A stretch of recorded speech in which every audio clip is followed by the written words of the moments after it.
नमस्कार नमस्कार. काय चाललंय? काय नाही दादा, आमच्याकडे दादा 3-4 गाव पाण्यामध्ये आहे दादा. बरं बरं. कोणते? आपले एक सांगवी मधून इकडं नदी, आता इकडं निजाम सागरचे 15 दरवाजे सोडले दादा. बरं बरं आणि इकडं सांगवी पुलामध्येच आहे. बरं. मंडगीला पाणी मन्याडचं आलेलं आहे दादा गावापर्यंत. अच्छा, मी काल तहसीलदारांना हो म्हणजे दादा. पूर परिस्थितीची ते पाहणी नियंत्रण ठेवून आहेत म्हणले. हो आणि जिथं नुकसान झाले ते तात्काळ पंचनामे, सध्या परिस्थितीमध्ये पिकामध्ये बरंच पाणी आहे हो दादा. हो आणि तिथले तात्काळ पंचनामे करून घ्या म्हणूनही सांगितलं. आपलं अनुप पाटील डिप्टी कलेक्टर असतील, कलेक्टर साहेबांनाही काल बोललोय मी.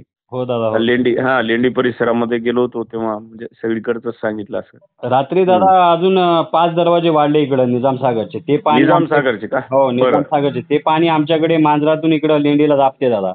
इकडे आहे. अरे बापरे. हां, बरं आता बरं ते पाणी आमच्या गावापर्यंत यायला आता ते चालू झालेलं आहे. बरं बरं बरं बरं तेच बरं. तुमच्या कानावर कल्पना द्या म्हणून लावलं होतं दादा. चालेल चालेल चालेल. मी घेतो, माहिती घेतो. हो दादा. हं? हो, हो, हो. हो. ठीक आहे.